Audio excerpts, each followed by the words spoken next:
నిజంగా కూడా ప్రజలము మనమే పిచ్చోళ్ళమా, మనమే అమాయకులమా, మనమే ఇదా? అసలు యుద్ధం ఎందుకు ఆగింది, దేనికోసం ఆగింది, ఎందుకోసం ఆగింది, ఇది మనం రాగానే ఫస్టే చర్చించుకున్నాం. నిజంగా కూడా అంటే చాలా ఎక్స్పెక్టేషన్స్ ఉన్నాయి. నేను మొన్న కూడా స్టార్ట్ చేయంగానే చెప్పిన, భారతదేశం ఇంతకంటే బలవంతంగా శక్తివంతంగా ఇంకెప్పుడు ఉండదు. మనం అన్ని విధాలుగా బలంగానే ఉన్నాం. ఆయుధ సంపత్తిలో కానీ, ఆర్థికంగా కానీ, రాజకీయంగా కానీ అన్ని రకాలుగా మనం బలంగానే ఉన్నాం. మనకి ఎప్పుడు ఒక ఒక ఒక చీడ పురుగు లెక్క మన పక్కన ఉండి, ఒక పాకిస్తాన్ ఎప్పుడు మన దేశం మీద రకరకాల దాడులకు ప్రోత్సహిస్తున్న నేపథ్యంలో, ఉగ్రవాదులను మన మీదకి పురిగొల్పుతున్న నేపథ్యంలో, దాన్ని అంతమొందించడానికి, దాన్ని తుదముట్టించడానికి ఇంతకు మించినటువంటి సమయం లేదు. నిజంగా కూడా పాకిస్తాన్కు ఏ ముస్లిం దేశాలు కానీ, ఇస్లామిక్ దేశాలు కానీ సపోర్ట్ చేస్తలేవు. ఒక్క తుర్కియా లాంటి దేశాలు తప్ప ఎవరు సపోర్ట్ చేయడం లేదు. కానీ మరి ఎందుకు మనం ఆపాల్సి వచ్చింది? అమెరికా ఎందుకు ఇక్కడ అత్యుత్సాహాన్ని చూపాల్సి వచ్చింది? దేనికోసం చూపాల్సి వచ్చింది అంటే, మన మోడీ గారు, మన దేశ ప్రధానమంత్రి మోడీ గారు, అమెరికా అధ్యక్షుడు ట్రంప్ ఏం చెప్తే అది చేస్తా ఉన్నాడా? నిజంగా యుద్ధం జరగాలని ఎవరు కోరుకోరు. ఎక్కడైనా ప్రాణాలు పోతాయి, మనం ఆర్థికంగా నష్టపోతాం, మళ్ళా కొంత టైం పడుతుంది. కానీ మనకు ఎప్పుడు ఒక పీడ లెక్క మారినప్పుడు, ఒక ఆటంకం లెక్క ఉన్నప్పుడు దాన్ని తొలగించుకోవడానికి ఇంతకు మించినటువంటి సమయం ఇంకోటి ఏంది? మన శత్రువును బలహీనపరచడమే మన విజయం కదా. మన శత్రువు ఎవడు? పాకిస్తాన్ బలహీనపరచడానికి కరెక్ట్ సమయం, సరైన సమయం. దానికి ఇప్పుడు ఆర్థికంగా చాలా ఇబ్బంది ఉన్నది, ఆయుధ సంపత్తి లేదు, ప్రపంచ దేశాల నుంచి మద్దతు లేదు, దానికి ఎవరు కూడా ముందుకు వచ్చేటువంటి పరిస్థితి లేదు. మరొక వైపు బలూచిస్తాన్ పాకిస్తాన్ మీద తిరగబడతా ఉన్నది, మాకు ప్రత్యేక దేశం కావాలి, మా దేశాన్ని మాకు ఇవ్వండి, మేము ఒక దేశంగా ఉంటామని. ఇన్ని అనుకూల పరిస్థితులు ఉన్నప్పుడు మోడీ ప్రభుత్వము అక్కడ అరేబియా సముద్రంలో యుద్ధ నౌకలను దింపింది ఆల్రెడీ. ఇటువైపు వాయుసేనలు రెడీగా ఉన్నాయి, ఆర్మీ రెడీగా ఉన్నది, అన్ని రకాలుగా రెడీగా ఉన్నాము. విక్రమ్ S-400 కూడా రెడీగా ఉన్నది. అన్ని రకాల ఆయుధాలు మన దగ్గర ఉన్నాయి. మరి ఎందుకు మనం వెనకడిగాల్సి వచ్చింది? ట్రంప్ చెప్తే ఎందుకు వినాల్సి వచ్చింది? ఇప్పటికీ ఎవరికి అర్థం కాని ప్రశ్న ఇది. మనం ఎందుకు మోకరిల్లా? మనం మోకరిల్లినామా, పాకిస్తాన్ మోకరిల్లిందా? 1971 బహిరంగంగా ఒప్పుకుంది కదా మేము లొంగిపోతున్నాము అని చెప్పేసి పాకిస్తాన్. మరి దేనికి? ఇప్పుడు ఎందుకు మోడీ చేయలేకపోయిండు? మోడీకి మించినటువంటి దేశభక్తుడు, ఆయనకు మించిన దేశభక్తుడు ఈ దేశంలో ఎవరు లేరని చెప్తా ఉంటారు కదా బీజేపీ వాళ్ళు. మరి దేశభక్తిని చాటుకోవాల్సినటువంటి అవసరం ఇప్పుడు ఉన్నది కదా. మన కశ్మీర్ని గుంజుకున్నటువంటి పాకిస్తాన్ తరిమేసి ఆ పాక్ ఆక్యుపైడ్ కాశ్మీర్ని భారత్ ఆక్యుపైడ్ కాశ్మీర్గా మన భూభాగంలో కలుపుకోవాల్సినటువంటి అవసరం ఉన్నది కదా. ఆ సమయం వచ్చింది కదా. మరి ఎందుకు చేయలేదు?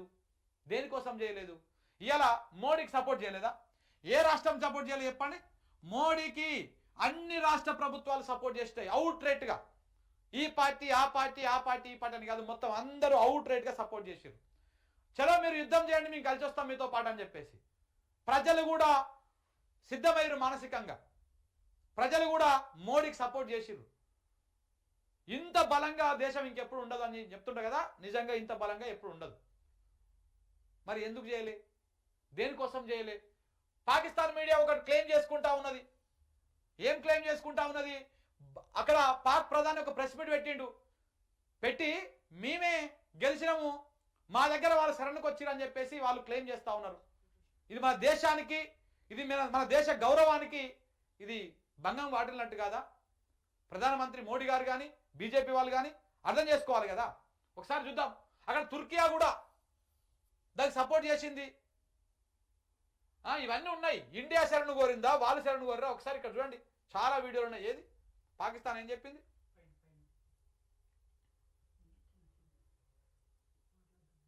ఇదా?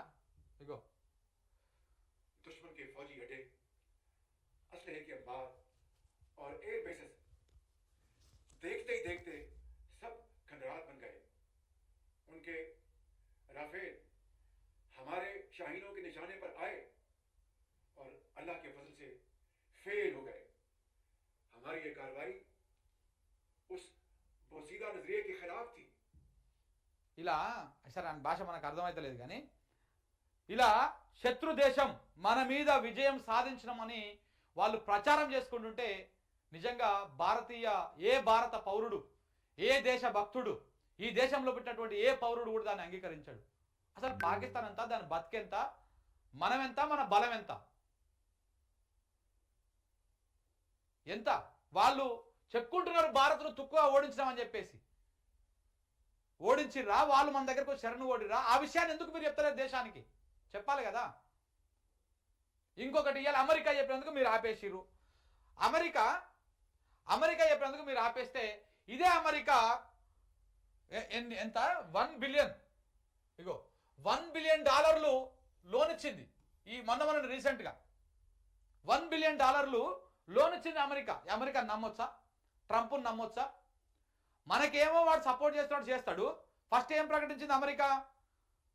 భారత్కు ఉగ్రవాదాన్ని అణిచివేసే దాని మీద పూర్తి స్వేచ్ఛ ఉన్నది, వాళ్ళ బార్డర్ సంబంధించినటువంటి అంశం కాబట్టి మేము అందులో జోక్యం చేసుకోము, ఇరు దేశాలు సమన్వయం పాటించాలని చెప్పినటువంటి అమెరికా ఇవాళ పాకిస్తాన్తో యుద్ధం ఆపడానికి మోడీని ఎందుకు ఒప్పించింది? దేనికోసం ఒప్పించింది?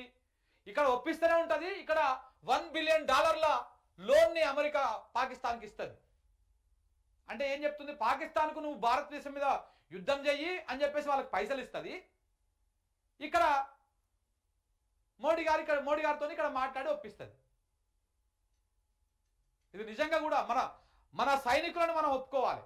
మన సైనికులు వీరోచితంగా పోరాటం చేస్తారు, పై చేయి సాధించారు. పాకిస్తాన్ ఎన్ని చెప్పుకున్నా కానీ వాడు జరిగిన నష్టాన్ని చెప్పుకోడు.